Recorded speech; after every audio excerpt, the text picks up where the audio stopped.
Hi everyone! The Water Splash Festival has passed, and so we still had a couple of days of dry weather, so I sourced quite a lot of gushu leaves in the hope of making more tea. But yesterday it started raining cats and dogs in the middle of the night, so now it's officially the end of the early spring season. The difference is that since it's been raining, the rain will penetrate the soil and will reach the roots. The roots will be able to pump up that water along with nutrients to bring to the leaves, and so then the tea trees will be able to produce leaves at a faster rate. When it produces leaves at a faster rate, it doesn't need that much chemical defenses anymore. It goes straight to the physical defense. So it means that the leaves will grow coarser.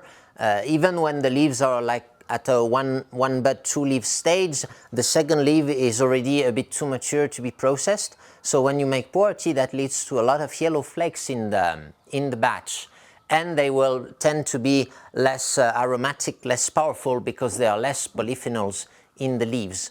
But it's okay, because the leaves we have here is the last batch before the rain, so they should still be good, and they've been withering here for quite a long time. So let's have a look. Let's first check this batch. This is gushu, and I laid it very thinly on the bamboo mat in order to make black tea. And you can see that now it's quite ready. When you press it and you don't hear anything, it means that the leaves are flexible enough to be rolled. If they were not flexible enough, they would break in the rolling machine. So I think now we're ready to start the rolling with these leaves. When you make black tea, it's very important to spread the leaves very thinly on the withering mat, so that you get a quick withering, and especially a homogeneous withering. If you put too thick a pile, the leaves at the top will dry out, and you'll get white tea at the top, and you'll still get intact leaves at the bottom. So that should be fine for now. Let's do that.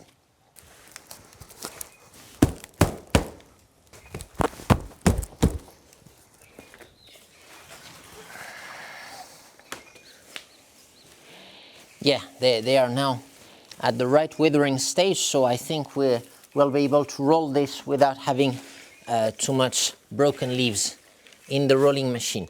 And that should be exactly sufficient for one batch for a small rolling machine.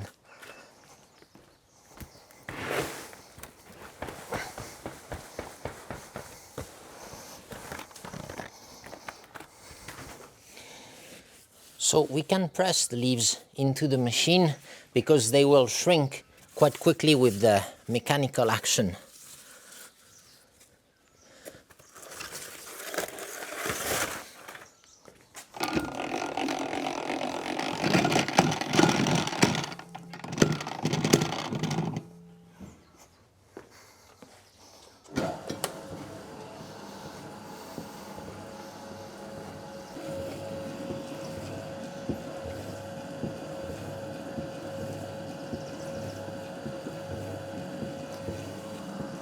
We'll let the machine roll the tea for 40 minutes to 1 hour.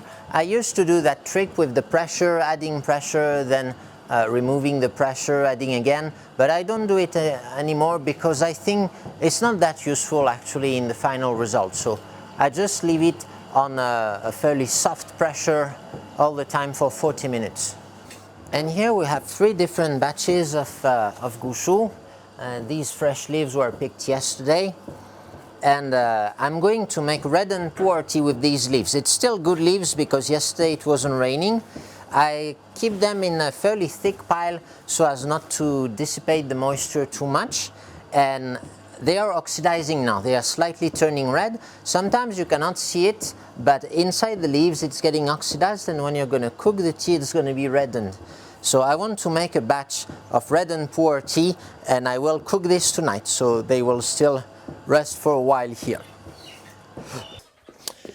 Let's have a look at what the leaves look like after like 5 minutes of rolling. You can see that it's already getting a bit shrunk. And so the mechanical work that the rolling machine provides is equivalent to work by heat in the wok when making pu'er tea. And at the end of the rolling, the leaf will look like leaves that are out of the wok. So let's keep rolling that for about half an hour now. Here I have more batches of gushu. This is gushu from Hehuan. The one rolling now is from Hongbo. We'll also make black tea with this one because it seems like you're enjoying that gushu black tea, so we need to produce more. And so you can see here we have even more leaves on these bamboo mats. This is chip material. This is shangtai from the lower slopes. We're going to use this, I think, to make that wok-dried black tea. So again, this will happen in the evening. So now let's have a look upstairs. We have more work to do. This is 3 boxes from the neighbor. He has really good gardens in Aiban, so I told him to process a bit of tea. Let's go inside and have a look. So this is part of what we made during the harvest. Overall, we've made 250 kilos.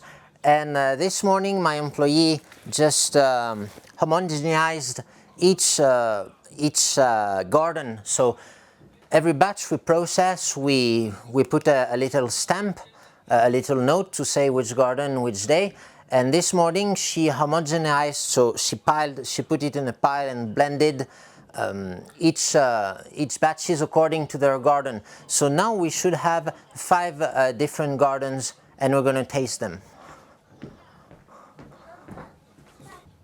So this is what I'm talking about, and maybe we can try tasting that Noguwan. So here we have Noguwan. The leaves are quite nice. We haven't sorted the yellow flakes yet. I want to taste these gardens, and then we will decide on the final blends and which garden we keep for unique garden cakes, how many unique garden cakes we make. Maybe we'll take like only a part of a unique garden and make it a single garden cake, and then blend the rest into the Jingmai Gulan. All this is the gushu. Actually, this year 80% of what we processed was gushu. So maybe let's try this one from Noguwan.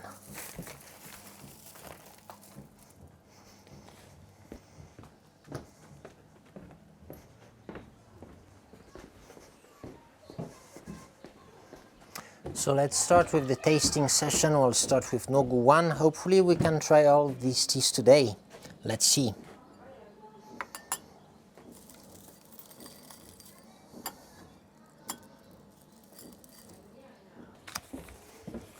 I'll just grab a notebook. It can always be useful if we want to take notes and remember what the tea tastes like. Especially useful when you're doing comparisons like this.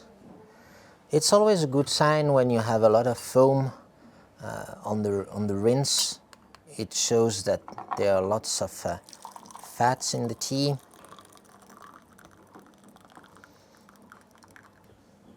So we can see the soup is quite clear. It's slightly cloudy, but this is due to the bud's hair that you can see if you look closely. So it's quite typical for first flush harvests. The buds have a lot of hair at this time. Now,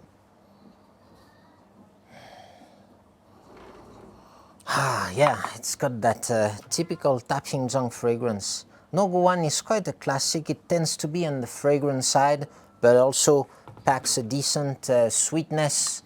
I would say it's on the soft side as far as the Tapingjang gardens go. Okay, so since I'm trying the tea, I'm not going to extend the session too much. I'm going to give it maybe 2 or 3 strong brews just to see what the tea can deliver. And you can see already if you give it a longer brewing time, then the color is quite normal. And still some foam on the sides, which is always cool. Yeah, it's a bit cloudy, but usually, so this happens because we use a lot of steam, and so there's a high cell degradation. Yeah, that's it actually. When you have lots of cells in suspension, it means that either you've cooked the tea for a long time or that you've rolled the tea strongly. And I will try to make another video to connect to connect the cooking, the shatching, and the rolling regarding cell degradation, because that's one of the goals that you want to achieve when making tea. So one goal is to deactivate the enzymes, the other is to dry the tea, and final goal maybe to degrade the cells to make that sweetness more accessible when brewing.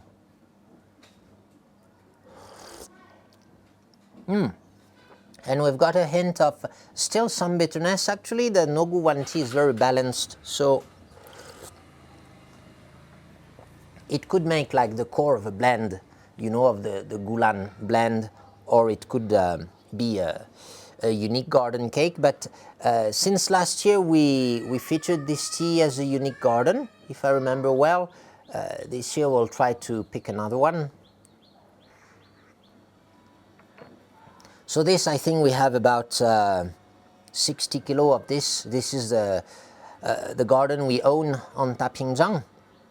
Yeah, it's really good, especially after the blending. I still have to sort the yellow flakes though, so I'm going to do the final blends and then I will take the tea to the machine probably tomorrow. Okay, so I will just keep tasting the teas and write down my notes when I have time, because there's something else I need to show you now and check.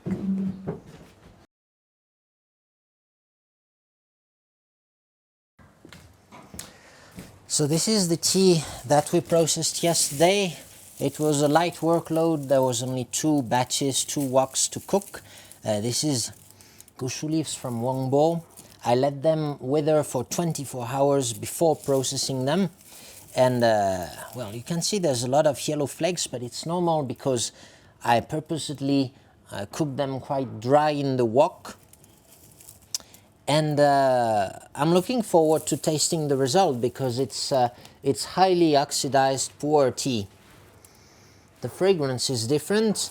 There might be some roasted notes because some of the leaves are already dry and they roasted in the wok. And so we'll see what happens. It's not dry yet, but since we have a good sun here, that should be fine in a couple of hours. Now there's something else I need to check downstairs. This year, fortunately, we've got more hands in the factory. My nephew is taking care of the black teas. So I'm going to check on that rolling machine. So let's see what happens in the factory.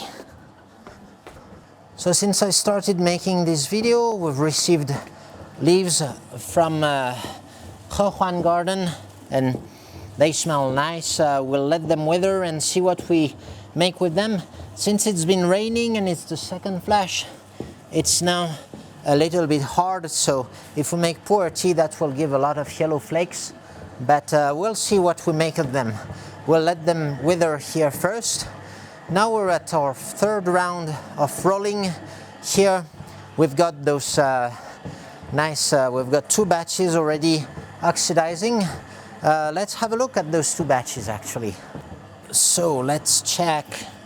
This one has been oxidizing for maybe 1 hour, and this one for probably just 15 minutes. And we can clearly see the difference between the 2. I hope you can see that well.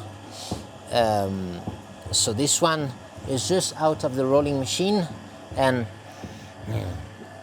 this one smells of freshly cut grass because of the chlorophyll.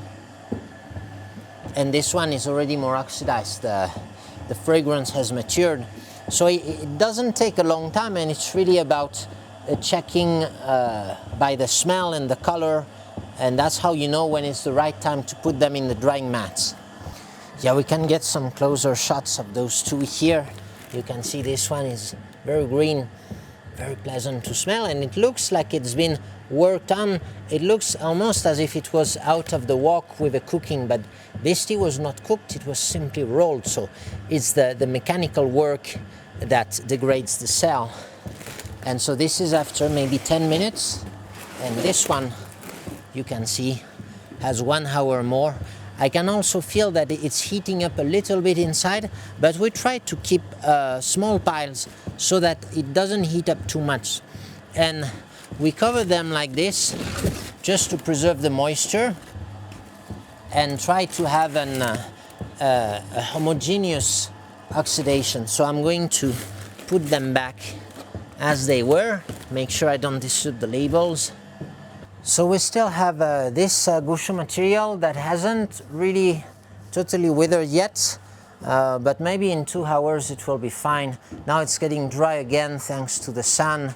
It seems the rain has stopped. We had a really big shower during the night, but maybe we have a couple of extra days, you know, so every day is a bit unpredictable and you have to go with the flow and use your skill, your knowledge to make the tea that you want. So I'm going to leave you here. I'm going to keep tasting these teas from the different gardens. We have 5 different gardens this year. My nephew is going to take care of the rolling, and that's it for today. So I hope you enjoyed the video and I hope you're having good tea at home.